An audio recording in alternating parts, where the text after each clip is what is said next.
بسم اللہ الرحمن الرحیم۔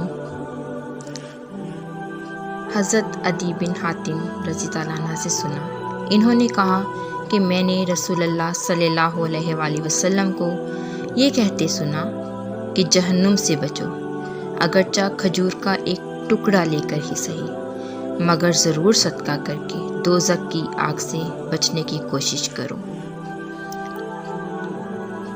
حضرت عبداللہ بن عباس رضی اللہ عنہ کہتے ہیں کہ میں ایک دن رسول اللہ صلی اللہ علیہ وآلہ وسلم کے ساتھ سواری پر پیچھے تھا۔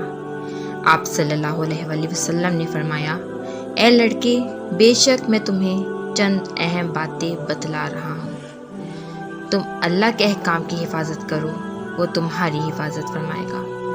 تم اللہ کے حقوق کا خیال رکھو، اسے تم اپنے سامنے پاؤ گے۔ جب تم کوئی چیز مانگو تو صرف اللہ سے مانگو، جب تم مدد چاہو تو صرف اللہ سے مدد طلب کرو، اور یہ بات جان لو کہ اگر ساری امت بھی جمع ہو کر تمہیں کچھ نفع پہنچانا چاہے تو وہ تمہیں اس سے زیادہ کچھ نہیں پہنچا سکتی جو اللہ نے تمہارے لیے لکھ دیا ہے، اور اگر وہ تمہیں کچھ نقصان پہنچانے کے لیے جمع ہو جائیں تو اس سے زیادہ کچھ نقصان نہیں پہنچا سکتی جو اللہ نے تمہارے لیے لکھ دیا ہے۔ قلم اٹھا لیے گئے اور تقدیر کے صحیفے خشک ہو گئے۔ امام ترمذی کہتے ہیں یہ حدیث حسن صحیح ہے۔ حضرت انس بن مالک رضی اللہ عنہ نے نقل کیا، وہ رسول اللہ صلی اللہ علیہ وآلہ وسلم سے روایت کرتے ہیں کہ آپ صلی اللہ علیہ وآلہ وسلم نے فرمایا، آسانی کرو اور سختی نہ کرو، اور خوش کرو اور نفرت نہ دلاؤ۔ حضرت سعد بن ابی وقاص رضی اللہ عنہ کہتے ہیں، میں نے عرض کیا، اللہ کے رسول صلی اللہ علیہ وآلہ وسلم، سب سے زیادہ مصیبت کس پر آتی ہے؟ آپ صلی اللہ علیہ وآلہ وسلم نے فرمایا، انبیاء اور رسول پر، پھر ان کے بعد مرتبہ ہے، اور پھر ان کے بعد ہیں بندے کی آزمائش اس کے دین کے مطابق ہوتی ہے۔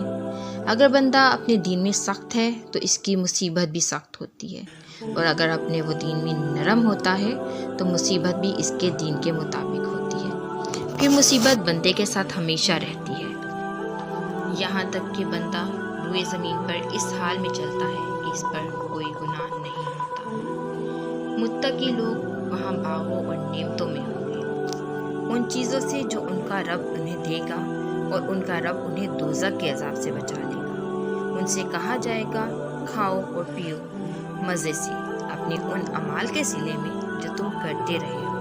وہ آمنے سامنے بچھے ہوئے تختوں پر تکیے لگائے بیٹھے ہوں گے، اور ہم خوبصورت آنکھوں والی حوریں ان سے بیاہ دیں گے۔ جو لوگ ایمان لائے ہیں اور ان کی اولاد بھی کسی درجہ ایمان میں ان کی نقش قدم پر چلی ہے، ان کی اس اولاد کو بھی ہم جنت میں ان کے ساتھ ملا دیں گے، اور ان کے عمل میں کوئی گھاٹا ان کو نہ دیں گے۔